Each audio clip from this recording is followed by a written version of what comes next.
Hello everyone and welcome to Slipjoint Sawyer. Today we're going to be taking a look at a discontinued Victorinox model which we have just down here. Before we jump into that, I'm going to give a big shout out to Dan who actually restored this one for me. Now I picked it up off the secondary market for a very reasonable price considering how sort of rare this model is, and Dan worked his magic on it and I think it looks absolutely fantastic. Now I believe I do have some before pictures before he did the work which I'll share at the end of the video if I can find them. If not, apologies, I will find them in the future. But here's Dan's logo, Bladebridge Customs. Here's how you can get in touch with him on the back. You can scan the QR code, bladebridge.co.uk, sales, sharpening, servicing, his mobile number down here as well. Vintage tool goods on Etsy and Instagram of Bladebridge Customs. Make sure you're checking him out. He's got a deal on at the moment. I believe the code is end of year and you can save 30% on his website, which is here. But I will put all that information in the description below. But let's take a look at the knife. So I'll just pop that up there. Now this is one until, I don't know, maybe about 5-6 months ago, I wasn't 100% on if they existed or things like that. I didn't know too much about them. But this is an 84mm Huntsman. And there are things that are a little bit different to this compared to the 91mm Huntsman. Mainly for the fact this is actually discontinued now, unfortunately. I do think the 84mm are an absolutely superb size. Now some of the tools are better on the 91, 100%, but just for the exclusivity and the different sort of style of tools on this, I think I prefer this one hands down. Mainly just due to the, it's not something you can just pick up in the shop anymore, so you have to sort of hunt around for these. But we have the red Cellidor scales on here. You've got the inlaid Victorinox shield. And you'll notice there's no pinholes on this one, so I believe that makes it just after 62, I want to say. Well, I will take a look at the Tang stamp and I'll date that throughout the video. But we have the old style triangle punch on the front, as opposed to the newer style punch, which would be in one of these channels at the back. And you can see triangle in the corner and then rounded off to make it sort of comfortable in the hand when it's inside the channel.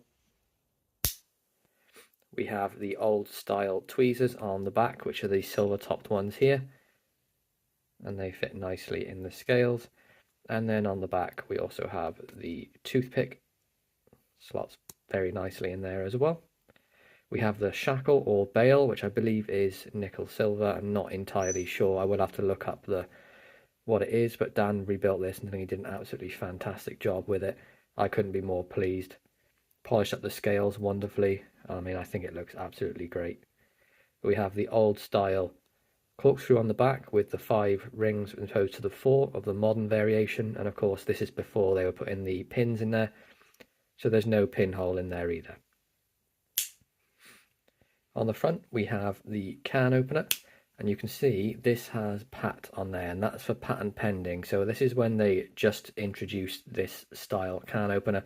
Now I do have a couple of models with the previous can opener, which is much more like the Wenger, or the traditional style, which is more like a hawkbill. But this is the one they designed. This is their own design. So you can see that on there. It's been nicely used, in good condition though, and you've got the PAT and the plus on there as well. Now this is all original tools, just been taken apart, cleaned and reconstructed by Dan. So you've got the cap lifter on there with the little sharpened bit on there for sort of wire stripping. You've got the wire bender down here, and of course that's not on a half stop as the older models are.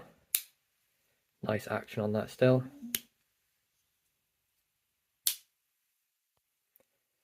Along with that we have another load of decent tools on here, and as many of you know, the 84mm scissors are my favourite by far on any of the models. I think they're absolutely fantastic. I really wish they'd bring these back. But Dan has sharpened these and they're screaming sharp. I just think they are a much more useful size sort of office environment, which is sort of my primary location when I'm working. 84mm, of course, is about 3¼ inches closed, so it's a much nicer size to carry for me. Now, to be honest, daily I carry the Companion, which is a 91. Mainly because I don't want to lose any of these ones with the 84mm scissors. I just think they're too collectible for me and I don't want to sort of get them damaged or lose it. But then on the back of that then we have the saw, and this is the older style saw with the diagonal teeth on there. See, it looks like it's been used a little bit. Now the saw was incredibly bent when it went to Dan. You can see there's a little tiny bit of a bend in there, but I talked with Dan about it when he was doing it, and he was concerned that if he was going to do it anymore, it was either going to mark the saw or it was going to snap. So we sort of came to the conclusion that get as much of the bend out as possible, then leave the rest. And I'm over the moon with the work he's done, because the action's great. It still fits in the channel down here, as you can see. You can see where the bend was originally, where the teeth were actually cutting through the liner. But now that Dan's repaired that, that doesn't happen anymore. And that's all I could really ask for. I'm not after perfection, I'm just after making it a nice collector's piece. And I really prefer these ones. I've had use as over a new old stock. Just think that adds a bit more history to it. Next up then, we have the main blade. And let's take a look at those Tang stamps down there. We have Victorinox Switzerland Stainless Ross Fry. And on the back we have the Victoria Officer Swiss. And I think this is 57 to 62. I cannot remember for the life of me, but I will put the correct date up here in the corner. But blade has seen a nice amount of use, but sharpened well by whoever owned it originally. See a nice edge on there that Dan's put on there, ready for use. This one will get a lot of carry time around my property, close to home, where I know I'm not going to lose anything like that. Just really do like this one a lot. Nice thick blade stock on these older models as well. Nice nail neck. Action is great. On the back we have one of my favourite blade shapes, especially on a Victorinox, is the small clip blade. Isn't that just absolutely fantastic? I really wish they would bring this back.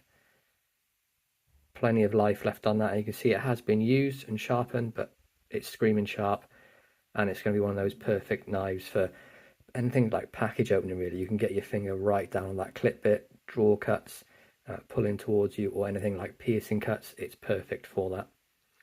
Now, with this being 84mm and with the 91mm being UK legal everywhere, there's no need for me to tell you it's going to be legal, because it obviously is, especially in the UK. Blade length, off the top of memory, is about 2.5 inches with about 2.6 inch full blade length, so no concerns at all really with that.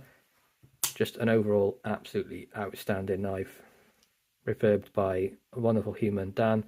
Make sure you're checking him out. He does amazing work, as I'm sure you'll all agree once you see the before pictures. But I really hope you enjoyed my overview of the 84mm Huntsman.